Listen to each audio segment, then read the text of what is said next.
Alright everyone, welcome back to Otaku About It, the podcast where we talk about any and everything in otaku culture. I'm your host, Shelby. Joined by your co-host, Lawrence. And we have I feel like we're just going to make you part of the show eventually. But the introduce honorary yourself. guest. Yeah. Hey guys. Permanent guest. Yes. It's Stephanie Stone here. Hello. Alright. And we're going to do something a little different, kind of, like an episode review of My Hero Academia. Alright. It's intense. If you guys want us to do more episode reviews, let us know in the comments. Mm-hmm. But, latest episode, we just rewatched it. Yeah. To get inspired. Bakugo vs. Deku. Pretty pumped. Yeah. So, I love it. That gave birth. No. What? No, I was like, that gave birth to many Bakugo. Yes. Many pictures on Instagram of Baku Deku. Yeah. Feels. Yeah. I was really excited to finally see this episode animated. It was something that was very pivotal for me when I was reading the manga. I remember when I got to that point and I read all the chapters and everything, that entire scenario was really important because it pretty much like completely changed my understanding of Bakugo as a character. I felt like it's and I feel like I heard too from other people that were talking about stuff that they had seen on Twitter that the animation crew was really excited about it as well. Well, yeah, I feel like there were a lot of like promo arts for this one episode, which is just like which is a little like surprising, but I'm glad that they were excited about it too because I feel like it was a very important aspect for like the entire show because it's, you know, Bakugo's like a foil to Deku, so yes. It's good that foil? they had it. Would you, Lawrence, what's a foil? I don't know. What's a foil, Shelby? I mean, I don't know the technical term, but I know it's usually a character who has the same goal in mind as like your protagonist, but has a different viewpoint that usually is opposite of what the protagonist is. Is that what a foil is? I thought it was Foils are like, they're like characters that serve to like develop they like contrast the main character in a way that like specifically like highlights certain aspects about them. Like, I think maybe their strengths and weaknesses is my guess. Something like that. It's along those lines. They help bring out the best or worst in each other, which is definitely Baku-Deku relationship in a whole. And especially in this episode, like, you get to see, like, the true clash of their ideals. Because I feel like the one goal that they share is they both want to be the like new symbol of peace, like the number one hero. Yeah. But they have two different viewpoints, kind of like what you were saying earlier, is that Bakugo is all about victory and strength. Yes. And that is a true hero, is someone who always wins. Whereas Deku's like the hero who saves people with a smile and is all about like rescuing people and like saving them. Yeah. Even if it costs them the victory. Well, what do you mean by win though? Like always beats the bad guy. Yeah. Like that a hero is someone who beats bad guys, whereas that's like what Bakugo's idea of a hero is. Always beating bad guys, always winning. And Deku's and Deku's idea is saving people. Yeah. That's why like when they had the flashback when they were kids, Bakugo's was him looking at All Might on TV after he had just won like a fight against the villain, being like, oh, he's so strong. He always comes out on top, Exactly. And Deku's was when he was watching the video of when All Might saved people from the burning building. Wow. Yeah. It's because those were the aspects of All Might they respectively idealized the most. Yeah. And that's what like kind of built the foundation of what they believed to be a good number one hero. Yeah, what a real hero like entails. Like the most essential aspect of being a hero was this. Which is why like the fight is just amazing because like, especially with Bakugo, I feel like it's the first time he actually voices his feelings. Definitely. Rather than just like, die! Or like, shut up, you know? And like, so you get to hear that his internal struggle was always battling against Deku's ideals, who Deku is the one who inherited One for All. And because his ideals are, oh, you have to save people, you can tell that Bakugo becomes super insecure in his viewpoint because now Deku's getting out in front of him and like beating him in his own head, I guess. In a way, it's like, it's his insecurity of being like the wrong one. Yeah. Especially when it comes from someone. Well, I think they both understand like their perspective of how each hero, like how Deku wants to be a number one hero by, being saving people, and then Bakugo is like, no, that's silly. You just beat the villain. And so like having this person that's like the an opposing view beat you is kind of like, oh, like I still stand for what I believe in, but how dare you beat me? You know, I think that's kind of like what's going on with him, and that's what makes him so angry. Well, I think specifically what made him so frustrated that he reached kind of like a breaking point, that he had to call Deku out and confront him, was when he kind of realized, he came to like the realization that Deku received his power from All Might. Because I feel like that was very pivotal, was when Bakugo had to be rescued and he saw that Deku reacted differently. I think he realized, he kind of put everything together. And I feel like for him, it was like the idea that the person that they both looked up to chose Deku felt like the biggest invalidation for Bakugo. Because I feel like the way that Bakugo took it was that All Might didn't see him as worthy and that he wasn't like a good enough hero. And I feel like that he wasn't strong enough. Like, he even says that like during the fight, is that if he was stronger, like maybe he wouldn't be the reason for All Might losing his powers, you know. So why do you think they had to like fight? Because I think that's the only way that Bakugo can express his feelings, because he was so frustrated and he really wanted to like see, because like Deku says that he knew that he had to fight because he was the only one that could accept Bakugo's feelings, and the way that Bakugo expresses himself is like through battle, through winning and losing. But like you can even see that in the sports festivals when he gets so frustrated that Todoroki isn't fighting him at his full power. Exactly. Like he like loses control figuratively and like needs to take it out, and that's why, you know, they put the muzzle on him and stuff, is because he doesn't know how to verbally express his frustrations, and it just comes out physical for him. Yeah, I think in a way he like I agree with like how he handles his emotions by like he handles it with anger. So I understand that, and I think in a way it's because it's like it goes back to his like insecurity of like, I'm inferior, so that's why he has to fight, because he's like that's his insecurity, because if he fights Deku and he beats Deku, then he's like, All Might was wrong for choosing you, I should have been better, and that's why he fights. And then Deku understands that, and Deku's like, I'm gonna give you this fight because that's your insecurity.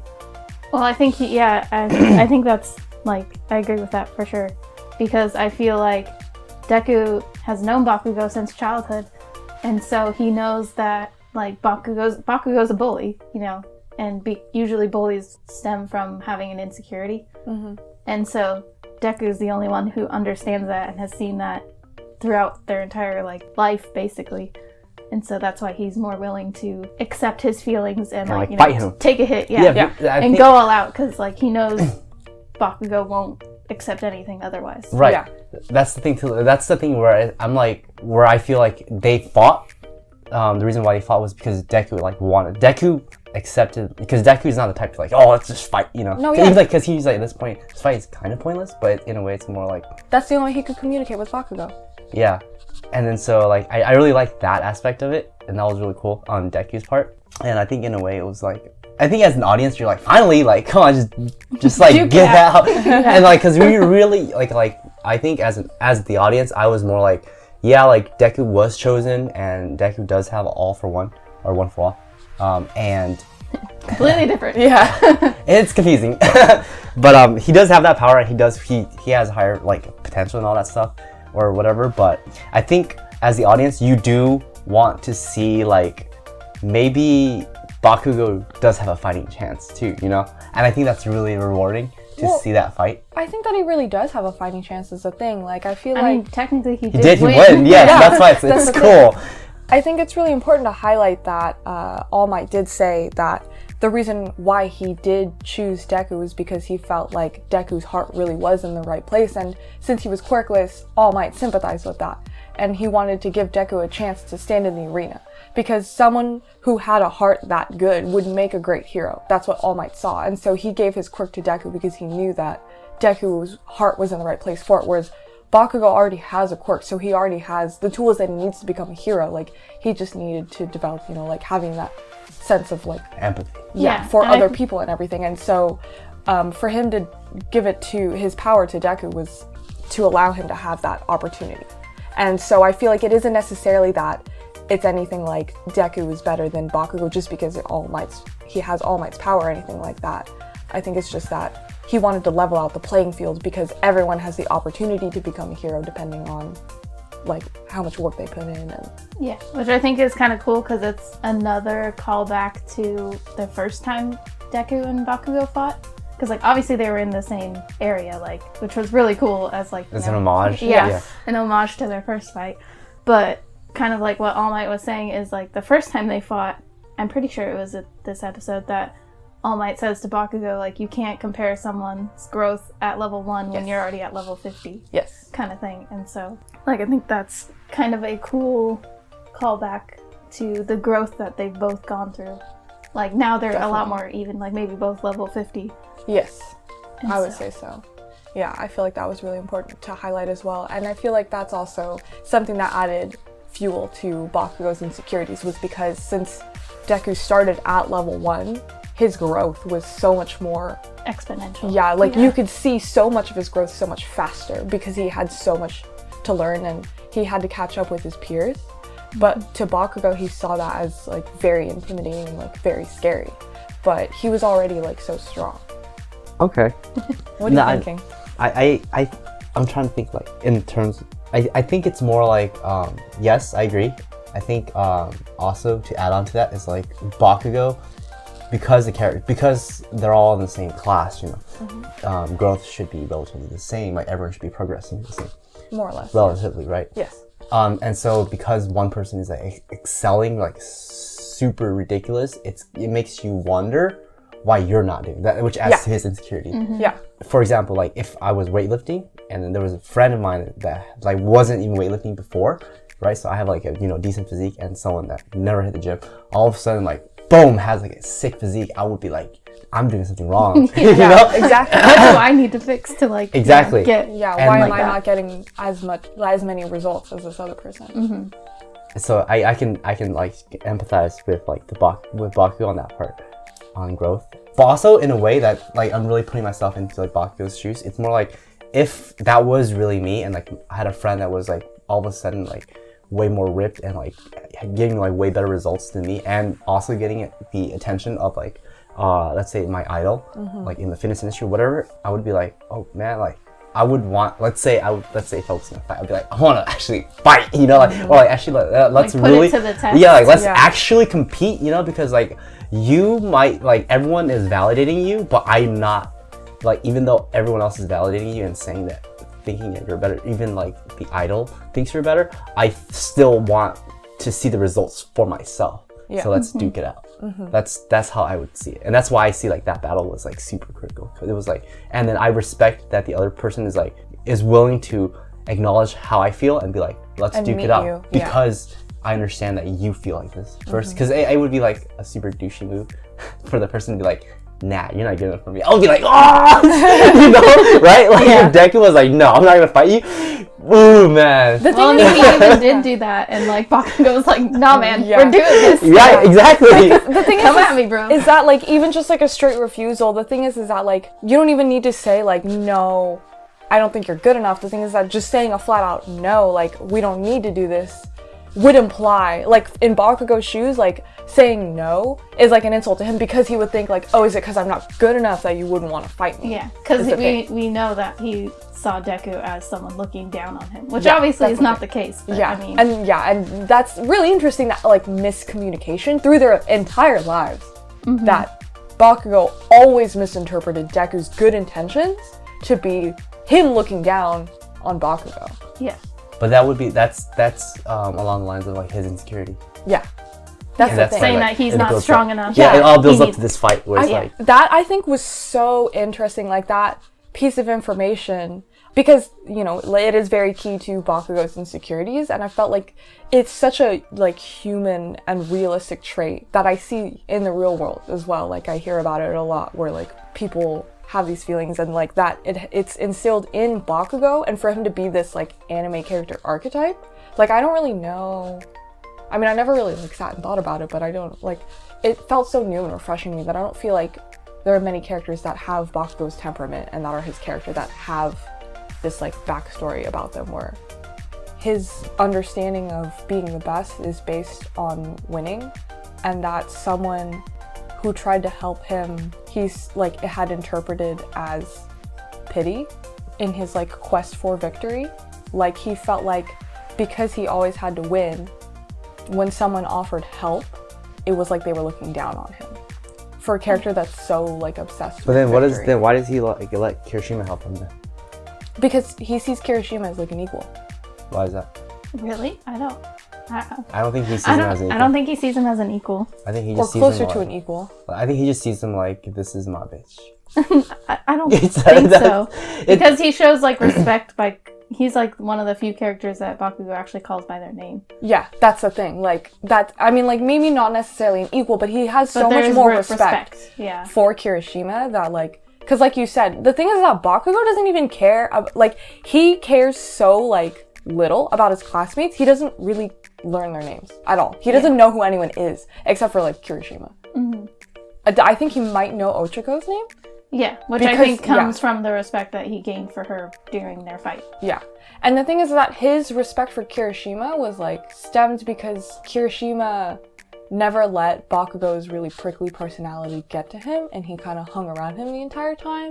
And he kind of understands how Bakugo operates because during the like tournament arc, Kirishima understands how Bakugo operates with victory, and that's why he like offered himself to Bakugo's team and was like, hey, like, you need someone that can work with your quirk, and if I use my hardening, exactly. And that's why I kind of feel like there's almost this sense of like equality between them, because like Bakugo knows that Kirishima can literally stand like beside him, and they can both work together using their quirks and everything. And Kirishima's he's not so weak that he would lose to Bakugo's quirk by getting like blown away. Like they could work together.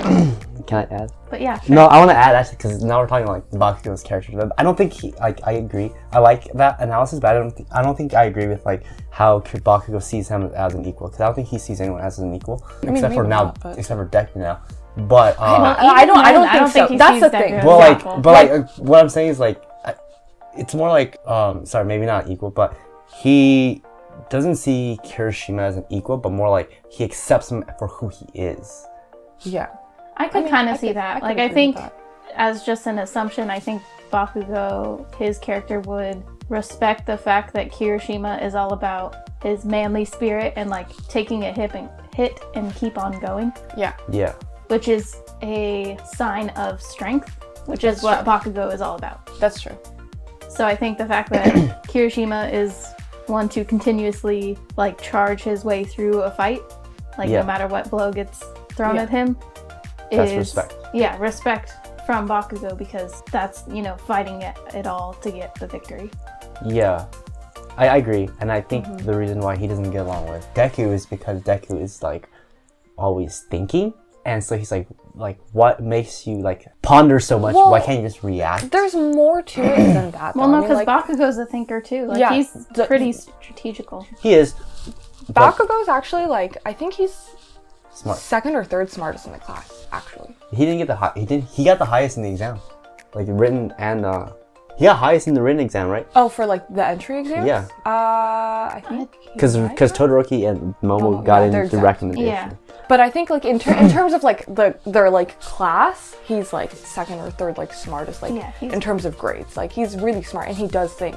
I mean, the reason why he doesn't like Deku is just because of their long history together. It doesn't have anything to do necessarily with Deku's style, but like the fundamental fact that like he had lived his entire life seeing Deku as this like worthless kid who followed him around and just kind of dragged him. Yeah, who dragged him down and like stuck around even when they didn't want him to stick around. So if you had someone like that in your life, how would you feel? I mean, like, that's completely different because I'm not Bakugo. Yeah, we don't have the same mentality. Yeah, like that's like a different victory thing. Over everything. Because for Bakugo's character, it's like he categorized Deku as a loser since the get-go, and for Deku to be standing in the same ring as him makes him feel like maybe he's a loser too. Mm-hmm. That's why he hates fighting Deku. Is because the fact that he even faces Deku in the first place feels like an insult. Because he feels like Deku's someone that's like not even worth fighting. He's like someone who's like a stepping stone, like get out of the way. But I think now, after the fight, they're definitely not equals, but they see the strength in each other they're equal rivals. Like, like he acknowledges, it's very clear, like All Might does state, like, they are true rivals now because the playing ground that they're on is even. And I mean, like, I really feel like a lot of that has to do with that Bakugo actually understands what is happening with Deku. Because that cleared up any misunderstandings that he might have had about why Deku is the way that he is. Well, even Deku learns as well how Bakugo sees things, and so now they understand they understand each other. Yeah, their ideals. Right. And where the fault in each of their ideals is, and how they can help each other. Because they, like, together, if they were one hero, they'd be, you know, greater than All Might. Yeah. But right now, they're still learning, and now that everything's out in the open, they can learn from each other, which is what we see in the, like, end credit scene. Yes. Where, Deku asks for advice critique. From it. Yeah. Which, I don't know if you guys noticed, but the one thing I noticed during that scene when Deku's asking Bakugo for advice on how to fight, the song that's playing in the background is called Anguish of the Quirkless, which is, like, one of the first songs that plays when Deku's like why can't I be a hero, like, and is, like, crying at the computer screen.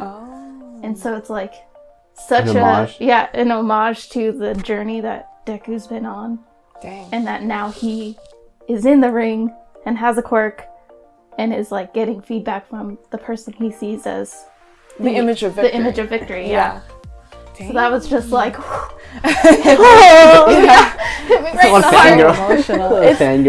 The anime is just so like masterfully crafted. I feel like the animation team does, like, a really spectacular job, like, with the musical callbacks and everything. And I also feel like the animation for this scene was just the fight in general was, like, amazing. Watching it again, I was definitely like, I really enjoyed, like, how they would, like, slow down some of their fighting moves, because, you know, obviously they're moving ridiculously fast. Especially Deku when he goes up to 8%, like, they're moving really quickly. Yeah. I like that they in that scene specifically they talked about kind of, like, I guess, quantifying the power over 9,000 in a way, like, quantifying, like, 8%, which he says is not a lot, but doing the math geek, I'm like, 8% is a lot, like 30% increase.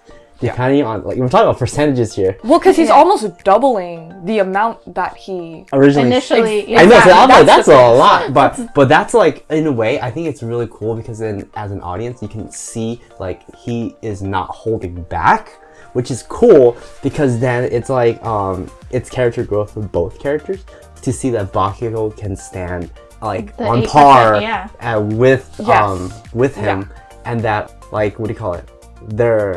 Their ideals at the end when they both deliver the final blow, and like I love Deku's point of view where he's like, this is, like, I'm the chosen one, and so I have to step it up. I have to live up to that. And Bakugo is like, I'm like, his willpower is like, he wills himself to victory. Dedication, like victory.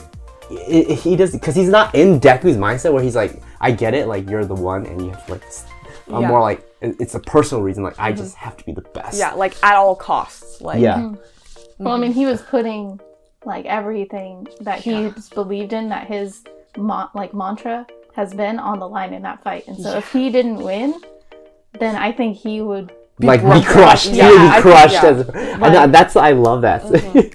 And it was good that, like, All Might came in and was able, like, I feel like that really tied everything together, was that, like, Bakugo was able to have that, like, cathartic fight to reach this sort of understanding, and then that All Might could come in and really explain, like, the terms and conditions of everything, so that Bakugo also, so Bakugo could get that closure and understand that it really wasn't his fault. I feel like that was probably the most important thing that All Might could have done, was, like, explain to Bakugo that, like, it's not from his weakness that All Might lost his power. Like, it was always going to happen. Because I feel like that's something that's important to highlight too, is that Bakugo's understanding, because he didn't know how All Might's quirk worked, was that, like, All Might just lost it because of him. Like, he didn't know that it was something that was going to happen. So I thought that was good that All Might had said that. And I also think that All Might's character, I think, is just very cleverly written, because, like, even though he's the symbol of peace and he's, you know, like, the most looked up to person in the world of Boku no Hero, he's a very flawed character.